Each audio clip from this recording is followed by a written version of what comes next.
हरिओम. राजा जनक आणि सर्वज्ञानी श्री अष्टावक्र यांचा ज्ञानसंवाद. अष्टावक्र गीता, अध्याय पहिला, श्लोक पहिला. कथम ज्ञानम वाप्नोति, कथम मुक्तिर्भ विषयति, वैराग्यम च कथम प्राप्तमेदत ब्रूहि मम प्रभो. अनुवाद.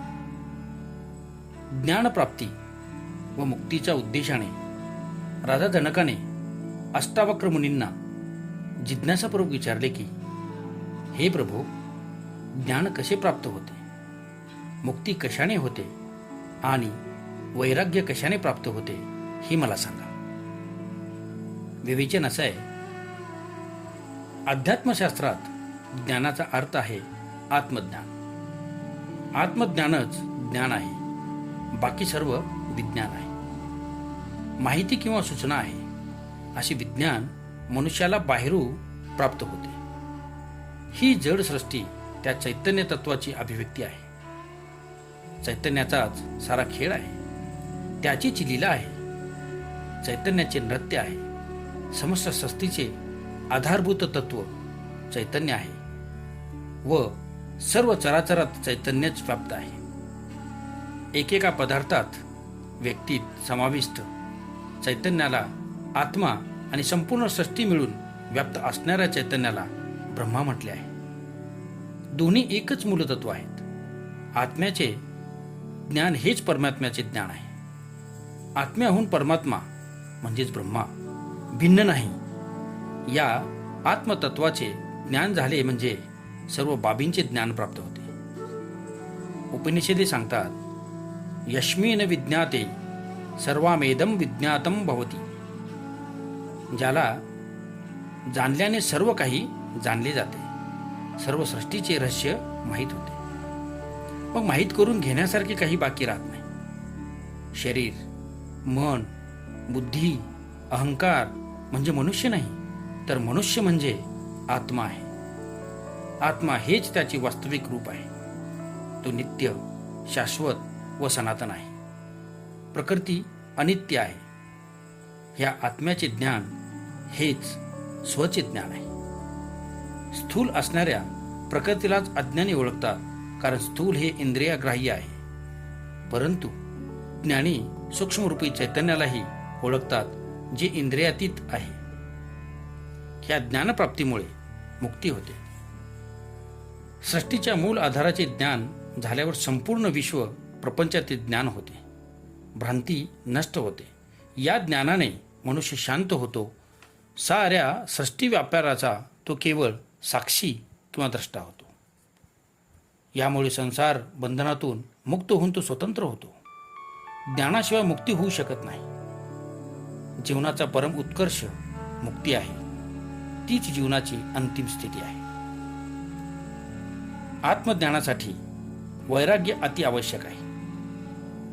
वैराग्याचा अर्थ संसार सोडणे किंवा त्यापासून दूर पळणे असा नाही, तर त्या विषयाच्या आसक्तीतून मुक्त होणे असा आहे. आसक्तीचा त्याग म्हणजे वैराग्य. संसार बंधन नाही, त्याची प्रती जी आसक्ती आहे, माया आहे, ती बंधन आहे. ह्या आसक्तीचे कारण आहे अहंकार. जोपर्यंत अहंकार आहे तोपर्यंत आसक्ती आहे व तिचेच बंधन आहे. संसार व आत्मा दोन टोके आहेत. बाह्यांगी आहे तो संसार आणि जो अंतर्यामी आहे तो आत्मा, तोच परमात्मा. दोन्ही रस्ते भिन्न भिन्न दिशांना जातात. मनुष्य दोघांच्या मध्ये उभा आहे. जर संसाराच्या दिशेने धाव घेतली तर तो परमात्म्यापासून दूर जातो. जर त्याने परमात्म्याच्या दिशेने धाव घेतली तर तो संसारापासून दूर जातो. संसारापासून विन्मुख होणे म्हणजे वैराग्य. हे केवळ दृष्टी परिवर्तन झाल्याने शक्य आहे. समाज सोडून जंगलात पळून गेल्याने हे साध्य होणार नाही. जर व्यक्तीने संसाराबद्दलची आसक्ती सोडली तर त्या ज्ञानप्राप्तीचा अधिकार मिळतो. मनुष्याच्या अहंकारामुळेच लोभ, मोह, वासना आदी निर्माण होतात व त्यामुळे मनुष्य कर्माच्या जाळ्यात अडकतो. अज्ञानामुळे ही जाळे त्याने स्वतःच निर्माण केले आहे, पण ज्ञानाने ही जाळे नष्ट करता येते. परंतु ज्ञानप्राप्तीसाठी मुमुक्षू असण्याची गरज अटळ आहे, अन्यथा ज्ञान काही कुणी देवता भेट म्हणून आणून देत नाही. राजा जनक मुमुक्षू आहेत. त्यांच्यामध्ये ज्ञान व मुक्तीची तीव्र इच्छा आहे. अष्टावक्र ज्ञानी आहेत. ज्यांनी स्वतः ज्ञान प्राप्त केले आहे तेच देऊ शकतात. ज्यांना स्वतःला ज्ञान मिळवता आले नाही ते दुसऱ्याला देऊ शकत नाही. एवढेच नाही तर अजून दिशाभूल करतात. आज संसार अशा अज्ञानी व्यक्तीमुळे दिशाभ्रमित झाला आहे. मुळापेक्षा अज्ञानी माणसांनी दुनियेचे जास्त नुकसान केले आहे. हे अज्ञानीच पंथवाद पसरवतात व त्यामुळे संसार समाज विकृत होतो. राजा जनकांच्या 3 प्रश्नात साऱ्या अध्यात्माचे सार साठवलेले आहे. प्रत्येक व्यक्ती ज्ञानप्राप्तीची इच्छा बाळगतो, परंतु सारे काही करून सुद्धा सद्गुरूंच्या अभावामुळे त्यास ज्ञानप्राप्ती होत नाही. ह्याची 3 कारणे आहेत. पहिले कारण म्हणजे स्वतःला मोक्षाची ओढ नसते, मुमुक्षुत्व नसणे. दुसरे कारण पात्रता नसणे व तिसरे कारण म्हणजे सद्गुरूंचा अभाव. मुमुक्षु वृत्ती, पात्रता व सद्गुरू हे तिन्ही जिथे एकत्र येतात तिथे त्रिवेणी संगम होतो. तेथे चेतना अवश्य प्रकट होते. तत्वबोध घडविण्याची क्षमता फक्त ज्ञानी गुरु मध्येच असते. राजा जनकांचे मुमुक्षत्व व पात्रता पाहून नंतरच अष्टावक्राने 3 संक्षिप्त वाक्यात ज्ञानाचे सारतत्व राजात सांगितले व त्याचे समाधान केले. अष्टावक्र सर्वप्रथम वैराग्याच्या स्वरूपाचे वर्णन सांगतो, कारण वैराग्याशिवाय मनुष्य आत्मज्ञान प्राप्तीचा अधिकार मिळवू शकत नाही. तीच प्रारंभीची अट आहे. हरिओम. राजा जनक आणि सर्वज्ञानी श्री अष्टावक्र यांचा ज्ञानसंवाद. अष्टावक्र गीता, अध्याय 1, श्लोक 2. मुक्तिमिच्छेशी चेतात विषयान विषयव त्यज श्रमार्जव दोष दयातोषम सत्यम पीयूषवद भज. अनुवाद. अष्टावक्राने उत्तर दिले, हे प्रिय जनक राजा, जर तुला मुक्ती हवी असेल तर सर्व विषय हे विष समजून त्यांचा त्याग कर आणि क्षमा, आर्जव, सरलता, दया, संतोष आणि सत्य यांचा अमृत समजून त्यांचा अंगीकार कर. विवेचन. वय कमी असूनही ज्ञानश्रेष्ठ असल्याने अष्टावक्र गुरुपदावर आसीन आहेत. राजा जनक शिष्य होऊन आपल्या जिज्ञासा तृप्तीकरिता अष्टावक्रास वेगवेगळे प्रश्न करतोय. अष्टावक्र मुनी म्हणतात, हे राजा, जर तुला मुक्ती हवी आहे तर विषयांचा मोह विष आहे असे मानून त्यांचा त्याग कर. या एका वाक्यात वैराग्याचे रहस्य प्रकट झाले आहे.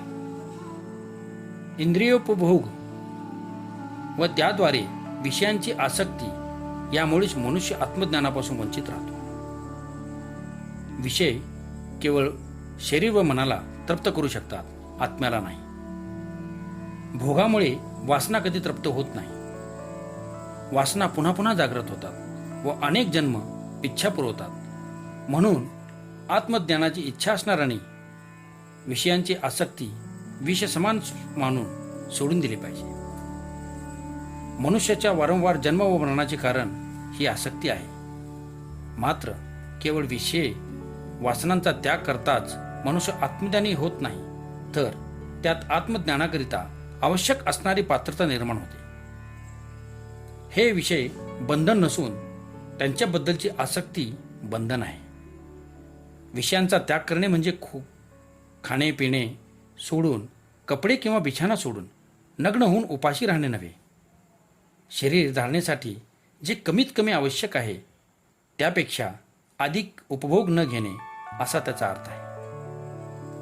उपभोग घेण्याच्या आसक्तीमुळे लोभ, मोह क्रोध, ईर्ष्या, द्वेष, घृणा, चिंता आदी अवगुण निर्माण होतात व एक असे दुष्टचक्र सुरू होते की जे अनेक जन्मोजन्म सुरू राहते.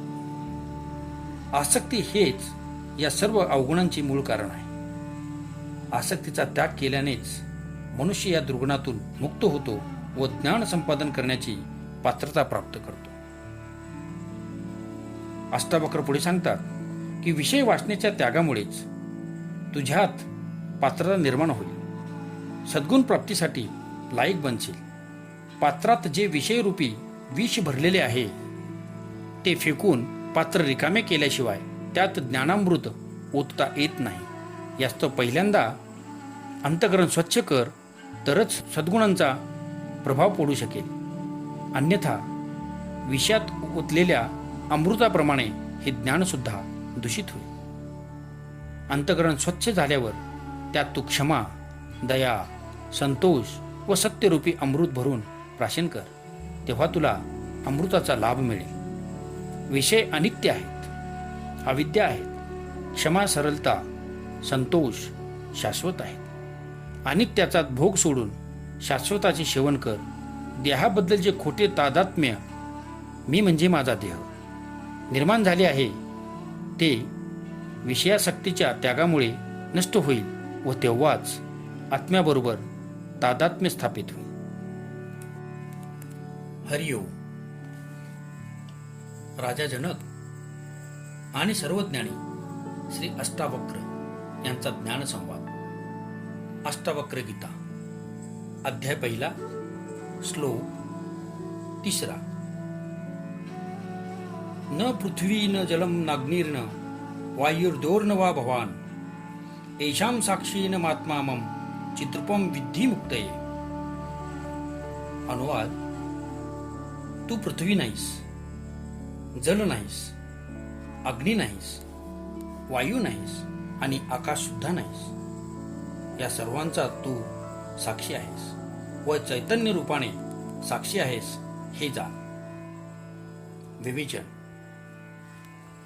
ज्ञान कसे प्राप्त होते या राजा जनकाच्या पहिल्या प्रश्नाला उत्तर म्हणून ज्ञान संपादन करण्यापूर्वी पात्रता संपादन करण्याची गरज सांगून अष्टवक्र मुनी त्यासाठी वैराग्य प्राप्ती व आसक्ती मुक्तीची अनिवार्य अट सांगतात. या वैराग्याचा खुलासा केल्यानंतर मुनिश्रेष्ठ निज स्वरूप काय व कसे आहे याबद्दल येथे सांगतात. ते म्हणतात, मनुष्य केवळ शरीर नाही, तो चैतन्यरूपी आत्मा आहे. आत्मा हे त्याचे वास्तविक रूप आहे. आत्मा हाच सम्राट आहे. शरीर, मन, बुद्धी हे आत्म्याचे दास आहे जे त्याचे आज्ञेनुसार कार्य करतात. शरीर, मन हे स्थूल असल्याने त्याचा प्रत्यक्ष बोध होतो. आत्मा सूक्ष्म आहे व त्याचे ज्ञान नसल्यामुळे असा भ्रम होतो की मी म्हणजे केवळ शरीर आहे. हेच अज्ञान आहे. अष्टवक्र मुनी ह्या अज्ञानाचे निराकरण करण्यासाठी सांगतात की पृथ्वी, जल, अग्नी, वायू व आकाश या 5 तत्वांनी बनलेले शरीर म्हणजे तू नाहीस. हे पंचतत्व भौतिक आहेत, अनित्य आहेत, नष्ट होणारे आहेत. मृत्यूनंतर ते नष्ट होतील, पण तू मृत्यूनंतर सुद्धा जिवंत राहशील व मृत्यूनंतर पुढच्या यात्रेला निघून जाशील. शरीराचे जुने वस्त्र त्यागून नव्या शरीराचे वस्त्र धारण करशील. हे शरीर केवळ वस्त्र आहे, तू त्यापेक्षा भिन्न आहेस. हे तुझे शरीर भौतिक तत्वांनी बनले आहे. तू घर नसून घरात राहणारा मालक आहेस. तू त्यात राहणारा चैतन्यरूपी साक्षी आहेस. सर्व भौतिक जगाचा आधार चैतन्यच आहे. तू सुद्धा चैतन्यच आहेस. अनेक जन्माच्या सवयीमुळे तुला स्वतःला भौतिक शरीर समजण्याची सवय झाली आहे. ती भ्रांती संपून स्वतःचे चैतन्यरूप ओळख हेच ज्ञान आहे. जर तू संपूर्ण जगाच्या व्यवहाराचा केवळ साक्षी, द्रष्टा होशील तर तुला आत्मबोध होईल. हेच सत्यसूत्र आहे जे प्राप्त केल्यावर दुसरी कोणतीही साधना आवश्यक राहत नाही. आपण म्हणतो हे शरीर माझे आहे, मन माझे आहे, बुद्धी माझी आहे. पण या सर्व वाक्यातला मी कोण आहे? माझे आहे म्हणजे कोणाचे आहे? निश्चितच शरीर, मन हे मी पासून वेगळे, भिन्न असले पाहिजे. म्हणून तर आपण म्हणतो की माझे आहे. जे मी नाही व जे माझे आहे ते माझे या खऱ्या मी मध्ये जोडले जात असेल तर ते वेगळे काढून त्याचा त्याग केला पाहिजे. आणि जे माझे आहे ते मी मधून बाजूला काढल्यावर जे खाली शिल्लक राहील तो मी आहे. हेच मी तत्व आत्मतत्व आहे. ज्याचे ज्ञान झाल्यावर सर्व विजातीय तत्वे त्यापासून वेगळी दिसू लागतात. हेच आत्मज्ञान आहे.